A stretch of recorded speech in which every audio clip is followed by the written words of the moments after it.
L'aloe vera est considérée depuis des millénaires comme une plante médicinale mythique.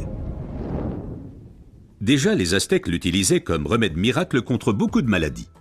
Dans la médecine populaire, elle est connue pour ses propriétés désintoxicantes, purifiantes, dégraissantes et désacidifiantes. Aujourd'hui, on sait également qu'elle exerce une influence positive à la fois sur le taux de sucre et le taux de graisse dans le sang, par exemple le cholestérol. Mais il faut préciser qu'il existe différentes sortes d'aloe vera. La véritable aloe vera, l'aloe barbadensis, est un lys du désert et est cultivée dans les régions sèches, notamment en Amérique centrale et en Amérique du Sud.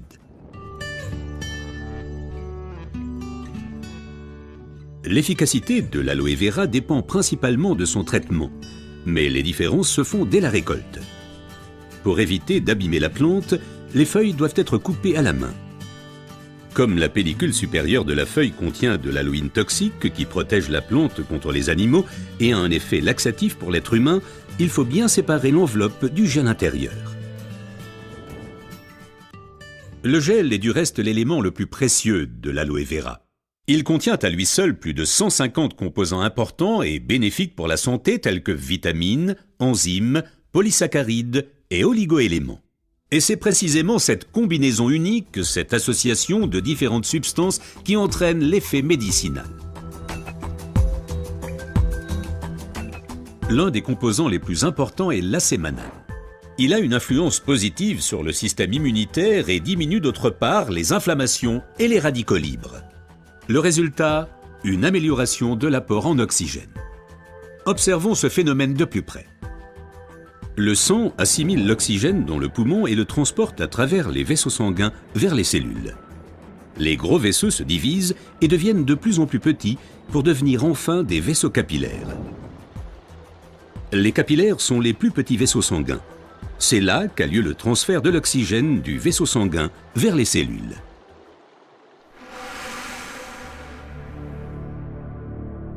Une alimentation malsaine, la pollution de l'environnement, le stress et des exigences élevées affaiblissent notre système immunitaire.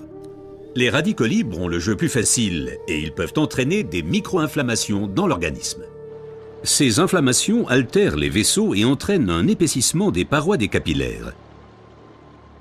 Ce gonflement rétrécit le vaisseau et les globules rouges circulent plus lentement à travers les capillaires, entraînant une baisse de l'alimentation en oxygène. Et c'est là que l'aloe vera intervient. Elle réduit le gonflement des parois des capillaires. Les globules rouges circulent plus rapidement et l'alimentation en oxygène est améliorée. Les toxines et les impuretés sont évacuées plus rapidement.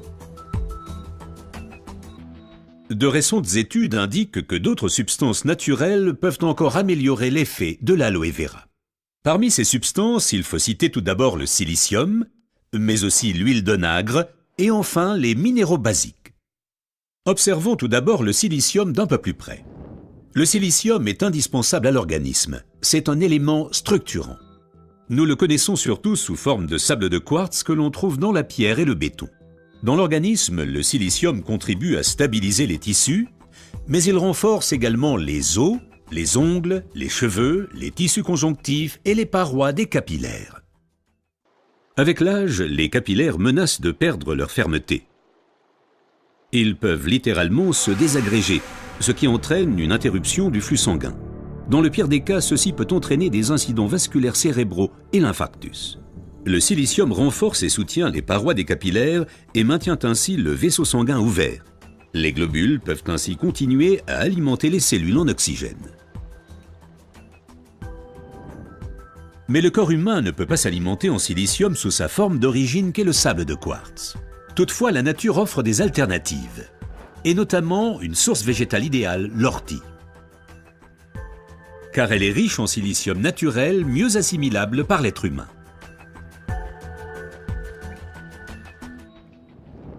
Une oxygénation optimale ne dépend pas uniquement des capillaires, mais aussi et surtout de l'état du sang. Le sang ne peut bien circuler dans les vaisseaux capillaires que s'il est suffisamment fluide.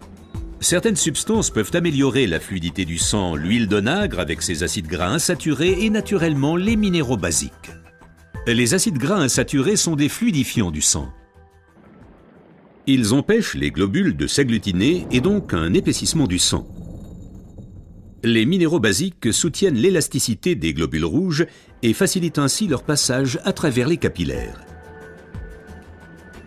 Ces deux éléments améliorent la fluidité du sang et garantissent ainsi son alimentation optimale en oxygène.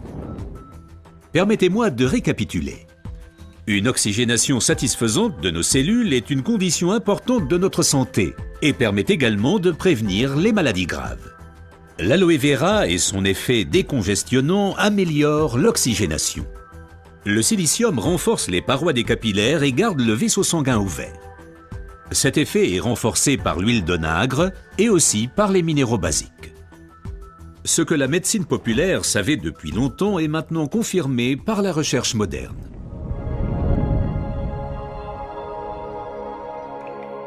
L'aloe vera améliore l'apport en oxygène et donc votre santé. Car l'oxygène signifie la vie. Faites confiance à l'aloe vera.